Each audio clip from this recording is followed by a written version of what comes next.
A história da medicina, Fernando, ela é tão antiga como a história do próprio homem, não é?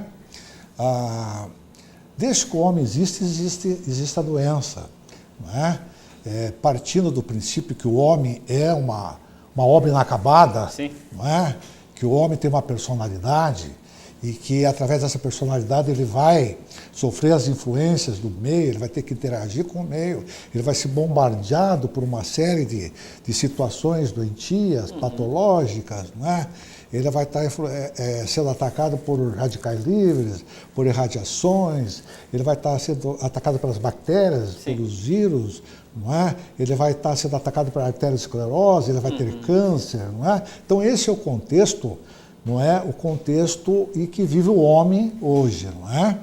A história da medicina, então, nós temos que iniciar falando a respeito disso, porque, na verdade, a gente tem relato dos primeiros atendimentos médicos através do Egito.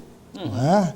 Os sacerdotes egípcios, eles já naquela época, por volta de 3.000 anos atrás, eles já conseguiam fazer descompressão de hematomas subdurais por trauma craniano, que naquela época era muito, muito frequente, porque imagine, a locomoção era feita a cavalo. Sim, não é? quedas. Exatamente. Então, há relatos assim, e relatos precisos do conhecimento anatômico, inclusive, dos sacerdotes egípcios.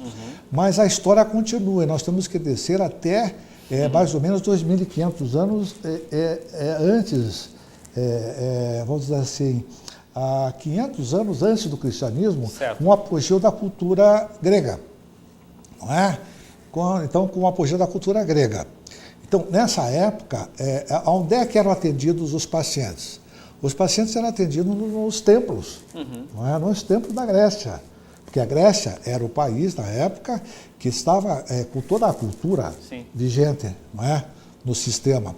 Então, e quem que tratava das pessoas? Quem tratava das pessoas eram os sacerdotes e as sacerdotisas, nos templos. Sim. Então, os pacientes procuravam os templos, não é? Então, veja você, mas quem que ia ao templo? Não iam os doentes graves, doentes terminais, porque os doentes graves, doentes terminais, eles tinham que ficar nas grutas, eles eram afastados, imagine, ancinianos, lepra, tuberculose, não é? Então, esses pacientes terminais, os doentes graves, eram atendidos praticamente zero de assistência médica. Sim. Quem é que procurava realmente os hospitais, entre aspas, os templos, não é? Era os pacientes doentes, levemente doentes, Certo. não é? E aí cabe, então, nós tecermos considerações sobre aquele que é realmente o pai da medicina na Grécia. Ele chamava-se Hipócrates, em contraposição com um Galeno que vivia na Itália, Certo. em Roma, não é? Hipócrates vivia na Grécia, em Atenas precisamente, e existe um trabalho fantástico já a respeito da história da medicina por Hipócrates. Imagine que já existem máximas dessa época, máximas assim, curar, às vezes, atenuar o sofrimento do ser humano, sempre que possível, mas confortar, sempre. Sempre que possível, o conforto. O médico deve levar ao paciente, pelo menos, o conforto. Então, essa máxima é uma máxima que vamos anotar isso, porque eu vou voltar a falar sobre ela na continuidade. E a história da medicina continua. Então, Hipócrates era, assim, uma pessoa com um espírito muito inteligente. Foi ele que criou a queixa principal, o histórico das doenças, desenvolver os sinais e sintomas. Sim. Claro, isso tudo pertinente com a época. Seriam os bons protocolos, né? Exatamente, com um protocolo que ele já tinha, né? E o exame médico, o exame físico, colocar o paciente na mesa, isso é de Hipócrates, não é? Examinar, ver se tinha uma massa, um tumor, ele tinha uma perspicácia muito grande. Então ele já fazia diagnóstico brilhante nessa época. Mas a medicina continua a evoluir, porque veja, o pensamento humano evolui, a verdade ela vem evoluindo, a verdade vem se modificando antigamente através dos séculos, mas modernamente ela vem mudando a cada 50 anos, e hoje praticamente a verdade muda, ou ela se complementa. Vamos falar que a verdade muda. Sim. Ela se torna mais aceita, ela se torna mais completa. Hoje é quase que constante a informação através dos meios de televisão e divulgação. Sem dúvida. Não é? Hoje, nós, seres humanos, temos oportunidade de acessar a televisão e da internet e ter informações constantemente, não é? Mas então a história das doenças, elas vem vindo, e de repente surge um extraordinário, porque veja, o nosso tópico é doença física, mental e social. Então surge um extraordinário vienense, chamado Sigmund Freud. Não é? Sigmund Freud era outro indivíduo talentoso, porque nessa época não tinha psiquiatria, não tinha psicologia. Sim. Então ele se colocou como neurologista, ele era um neurologista brilhante. Na época dos alienistas ainda. Exatamente. E ele se colocou em Viena como clínico, mas a grande mudança da medicina,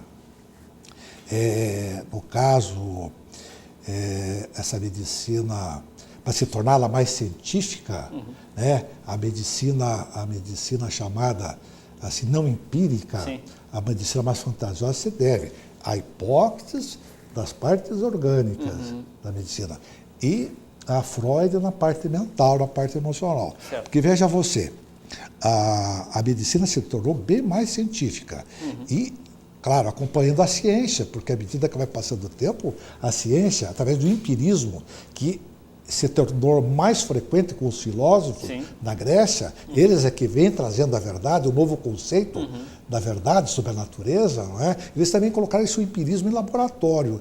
E, então, a medicina como ciência, ela foi crescendo nesses parâmetros. Mas voltando ao Freud ainda, o Freud, ele anotava tudo, né?